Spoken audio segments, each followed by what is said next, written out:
Hello students, welcome to a new lecture. In today's lecture, we are going to study chapter number 8, that is Introduction to Trigonometry. Exercise number is 8.1 and question number is 7. Question number is 7. बच्चों question में कहा गया है if cot theta is equal to 7/8, evaluate these two parts. Number one part is 1 plus sin theta into 1 minus sin theta upon 1 plus cos theta into 1 minus cos theta, and the second part is cot square theta. ठीक है, तो हमें value यहाँ पे किसका दिया हुआ है, ट्रिग्नोमेट्रिक रेशो का, cot थीटा का, दैट इज 7/8. तो let us come to the solution.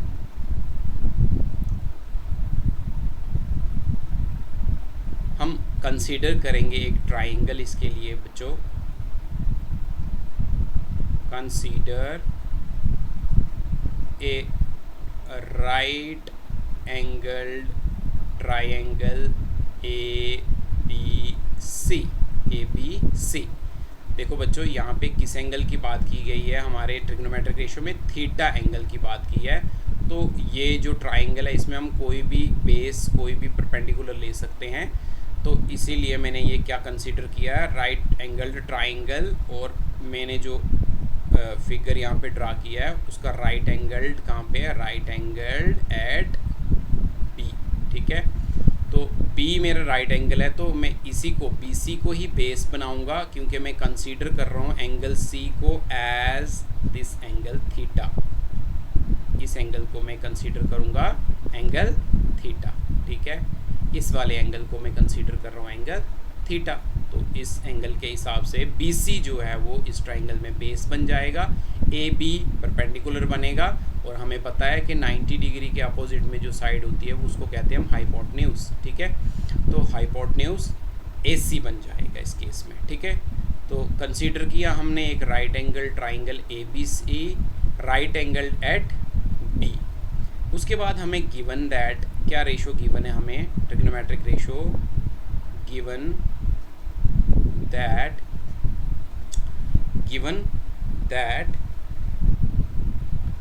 कि cot theta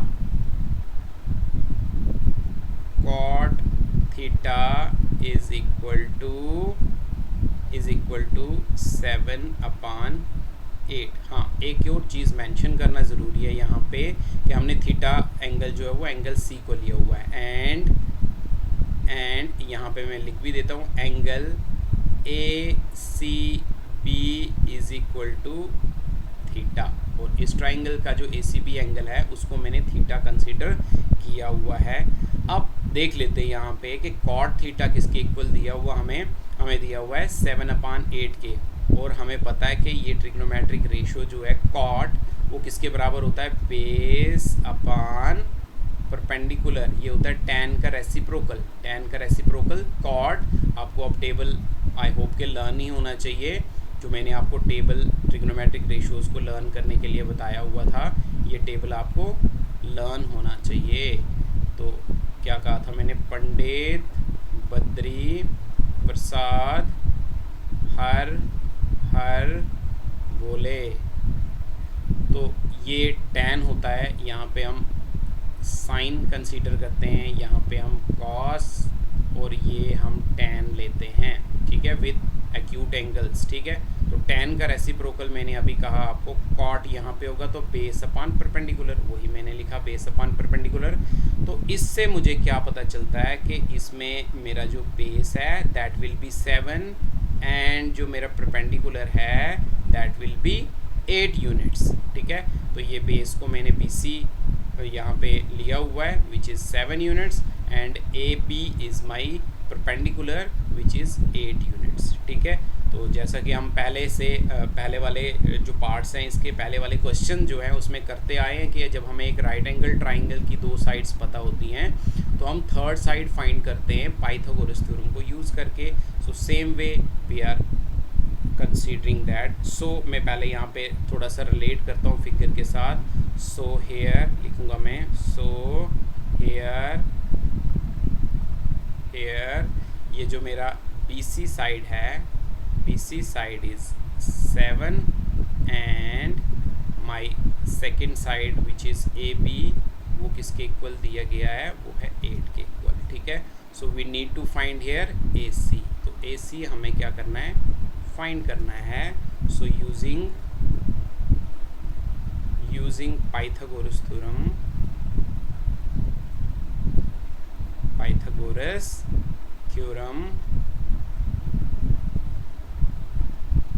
थ्योरम का आपको पता ही है बच्चों, क्या कहती है, hypotenuse square is equal to base square plus perpendicular square. तो यहाँ इस फिगर के हिसाब से ले लेते हैं, हाइपोटेन्यूज कितना है मेरा AC, तो आ जाएगा AC का square will be equal to base मैंने अभी आपको बताया मेरा बेस है यहाँ पे BC का स्क्वायर और प्लस परपेंडिकुलर है मेरा AB का स्क्वायर, ठीक है। तो जो वैल्यूज़ हमें AC ही फाइंड करना है, तो AC को मैं ऐसे ही रख लेता हूँ, ठीक है। और BC का वैल्यू मुझे यहाँ पे पता है कितना है 7, तो मैं लिख लेता हूँ 7 स्क्वायर प्लस AB भी मुझे पता है कितना है 8 square, which will imply that AC square will be equal to 7 का स्क्वायर कितना होता है, 7 7 ज़ा 49 प्लस 8 स्क्वायर इज 8 8 ज़ा 64। So this will imply that my AC whole square will be equal to sum of these two. So 9 plus 4 is 13, 1 carry, 4 plus 6 is 10 and 1 11. So 113 आ गया।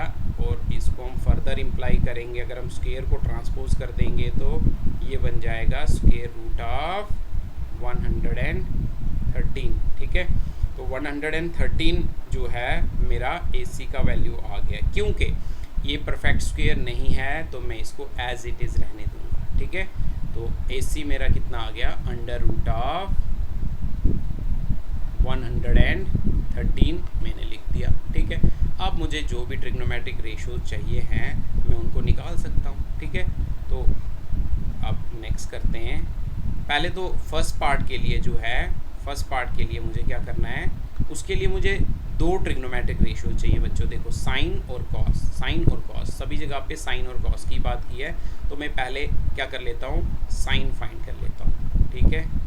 यहाँ पे लिख लेता हूँ so this sine theta will be equal to, देखो sine theta मेरा किसके बराबर होता है, परपेंडिकुलर अपान हाइपोटेन्यूज। यहाँ से मैं देख सकता हूँ परपेंडिकुलर अपान हाइपोटेन्यूज। ये टेबल आपको जो है वो लर्न हो जाना चाहिए बच्चों, ठीक है। इसके ट्रिक्स मैंने बताए हुए आपको, बस इन ट्रिक्स के साथ आप इसको लर्न करके रखना, आपको कन्फ्यूजन नहीं होना चाहिए। अगर आप रेशो गलत लिख दोगे तो सारा क्वेश्चन पूरा गलत हो जाएगा, ठीक है।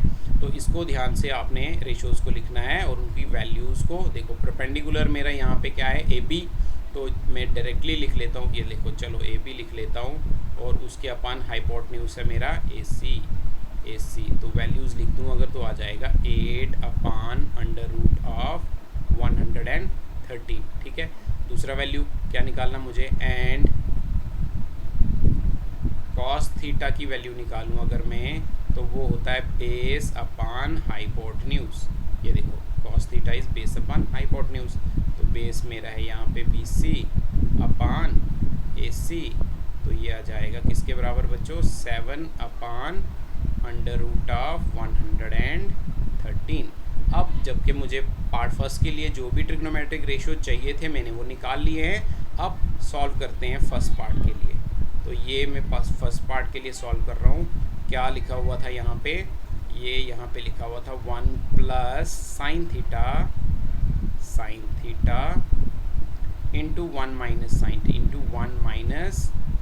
Sine theta upon 1 plus cos theta into 1 minus sine theta. तो बच्चों जो पार्ट मुझे यहाँ पे दिया गया है, अगर मैं उस पर ध्यान से नज़र डालूँ और इसको मैं रिलेट करूँ अपने अलजेब्रिक आइडेंटिटीज़ किसके साथ, ये वाली आइडेंटिटीज़ मैं यहाँ पे लिख लेता हूँ। हमने एक आइडेंटिटी पढ़ी हुई थी A प्लस B इंटू देख लो बच्चों, सेम यहाँ पे अप्लाई होता है, a plus B into A minus B, और नीचे कॉस के साथ भी ऐसा ही हो रहा है, a plus B into A minus B.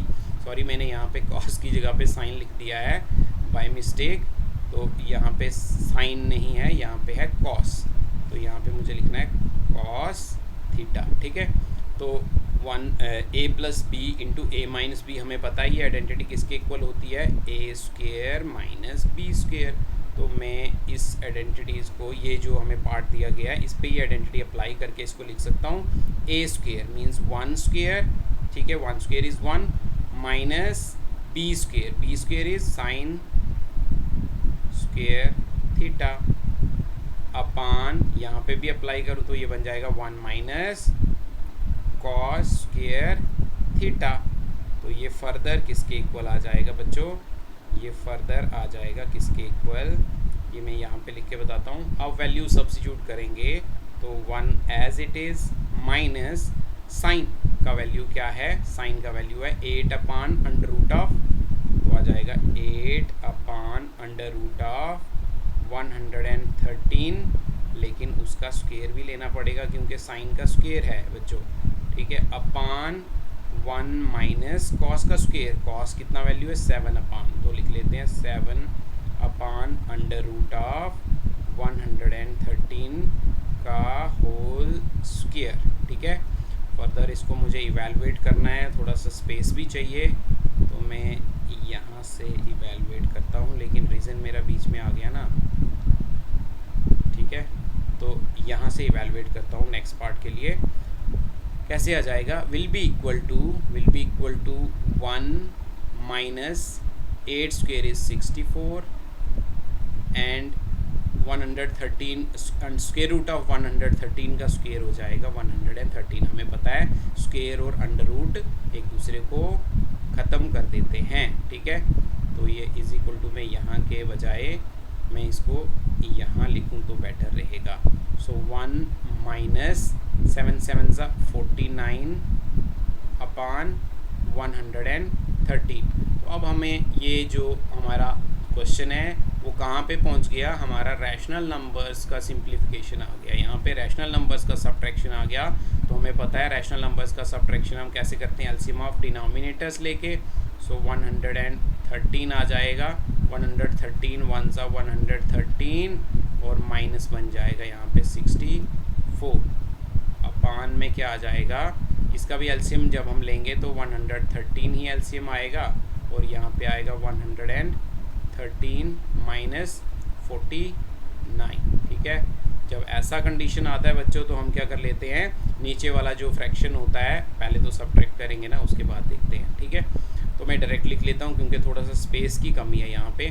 सो 113 में से जब मैंने 64 सब्ट्रैक्ट किया तो मेरे पास बचता है 49, कितना बचता है 49, अपान मेरे पास है 113। ठीक है बच्चों, अब इस वाले जो अपान है इसको मैं ट्रांसपोज, इसको मैं चेंज कर देता हूँ मल्टीप्लिकेशन में, तो नीचे वाले फ्रैक्शन का रेसिप्रोकल हो जाएगा, 113 ऊपर आ जाएगा और नीचे आ जाएगा 113 minus 49 which is equal to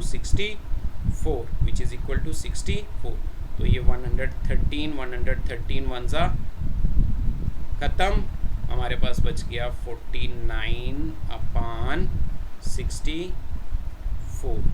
सो ये फर्दर रिड्यूस नहीं हो सकता है क्योंकि 7 के टेबल में 49 आता है तो 7 के टेबल में 64 नहीं आता है, तो it is in the lowest form, further simplification नहीं हो सकता है। तो पहले वाले पार्ट का जो आंसर है वो यही है। तो ये वाला फर्स्ट पार्ट मेरा सॉल्व हो गया यहाँ पे। अब आ जाते हैं हम नेक्स्ट पार्ट पे। ठीक है, तो मैं रीज़न को यहाँ से अलग कर देता हूँ ताकि कन्फ्यूजन ना हो। अब आ जाते हैं हम सेकंड पार्ट पे। तो सेकंड पार्ट में तो सिंपली सेकंड पार्ट में कहा गया है हमें कॉट स्क्वायर थीटा फाइंड करके बताओ बच्चों।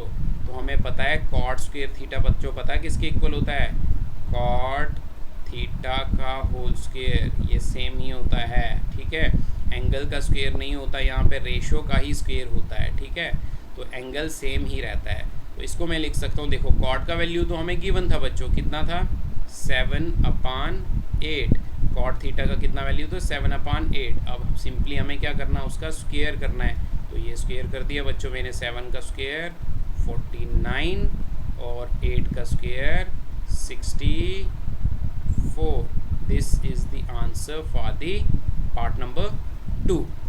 तो इसी तरह से हम इस तरह के क्वेश्चन सॉल्व कर सकते हैं बच्चों। Hope you understand this question.